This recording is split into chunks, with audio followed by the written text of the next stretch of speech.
Sebelum melanjutkan, jangan lupa subscribe dulu, terima kasih.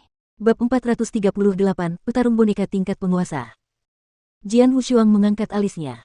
Kemudian dua hantu jiwa pedang yang menjulang tinggi muncul di belakangnya. Masing-masing hantu jiwa pedang tingginya hampir 100 kaki dan berisi esensi pedang yang perkasa. Para pakar di pintu masuk tak dapat menahan rasa kagum melihatnya. Bagaimana? Jian Wushuang bertanya sambil menatap pria berpakaian biru kehijauan itu. Tuan, mohon tunggu sebentar. Pria berpakaian biru kehijauan itu segera pergi untuk membuka formasi. Setelah beberapa saat, Jian Wushuang melihat sebuah lubang muncul di formasi, jadi dia masuk melaluinya. Pria berpakaian biru kehijauan itu melangkah maju dan berkata, "Tuan, saya An Feng dan telah menjaga daerah ini selama bertahun-tahun.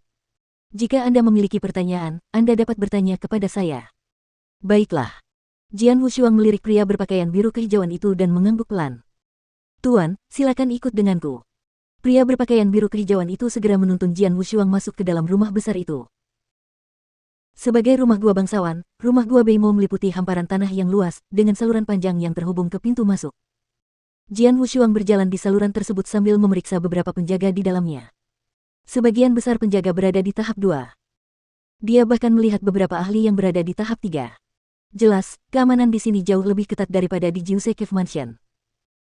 Jian Wushuang merasakan dua aliran aura samar namun menakutkan. Jelaslah ada dua orang bangsawan yang menjaga rumah besar ini. Tempat ini layak menjadi rumah gua milik bangsawan. Dua bangsawan sebenarnya menjaganya. Jian Wushuang mendesah dalam hati. "Tuan, kita sudah sampai di lapisan dalam rumah besar ini. Ada 3 peluang di rumah besar ini. Aku akan menunjukkannya nanti," kata An Feng. "Oke." Jian Wushuang mengangguk. Mereka dengan cepat tiba di lapisan dalam Beimo Cave Mansion dan memasuki ruang rahasia yang besar. Ruangan itu seluas lapangan latihan bela diri kecil, hanya ada sebuah patung yang berdiri di tanah. Itu seperti manusia, kecuali kenyataan bahwa ia tidak memiliki aura. Seorang petarung boneka. Jian Wushuang segera tahu bahwa itu adalah seorang petarung boneka yang kuat begitu dia melihatnya.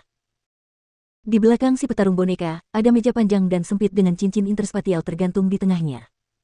Cincin itu, yang ditutupi oleh lapisan energi abu-abu, dengan mudah menarik perhatiannya. "Tuan, cincin ruang angkasa ini adalah kesempatan pertama di istana Gua Beimo."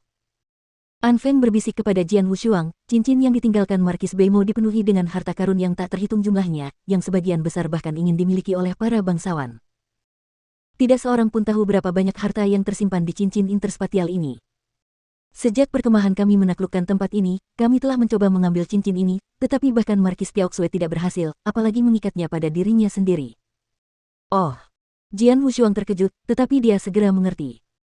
Berdasarkan informasi yang diterimanya, Markis Beimo sangat kuat, dan jauh lebih kuat daripada seorang markis biasa.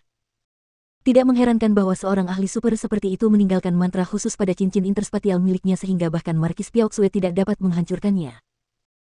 "Meskipun kamu tidak bisa mengambilnya, kamu akan diberi kesempatan untuk menerima beberapa harta karun darinya," lanjut An Feng. "Satu-satunya cara untuk mendapatkan harta karun adalah dengan lulus ujian yang diberikan oleh petarung boneka ini."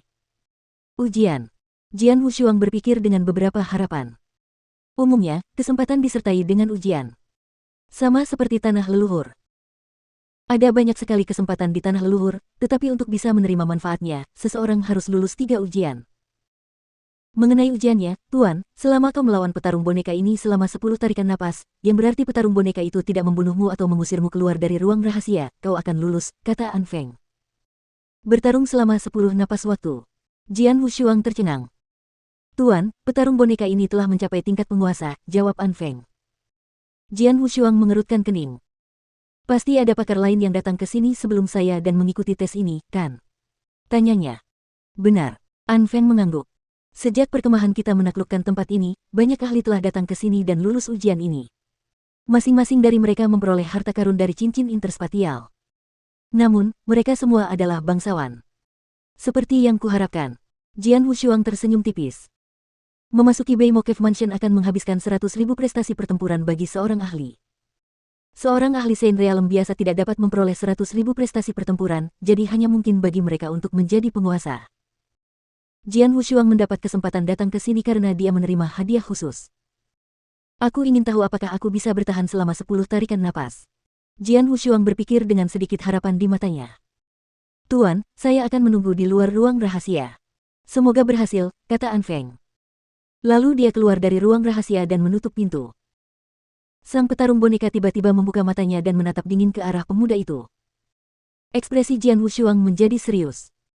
Saat dia melihat pejuang boneka, yang memancarkan aura yang kuat, dia langsung melakukan jalan menuju dunia bawah dan alam 10 kali lipat, menyebabkan sungai darah menyebar dan menutupi seluruh ruangan. Lalu Jian Wushuang menunjuk ke tepi sungai darah dan jembatan ketidakberdayaan yang besar terbentang di atasnya. Sambil diselimuti baju besi merah, dia berdiri di jembatan bagaikan asura yang tak tertandingi. Lalu dua hantu jiwa pedang yang menjulang tinggi muncul di belakangnya. Kemarilah, kata Jian Wushuang dengan tatapan dingin di matanya. Dia memegang pedang pembunuh 3 kalinya sambil memancarkan aura yang membumbung tinggi. Kekuatannya telah mencapai puncaknya. Sang pejuang boneka menatap pemuda itu. Ia perlahan menurunkan lengan bawahnya yang disilangkan dan mengepalkan tangannya. Saat seberkas cahaya berkelebat samar, gelombang kekuatan yang mengerikan mulai terkumpul di tangannya. Sang petarung boneka langsung bergerak.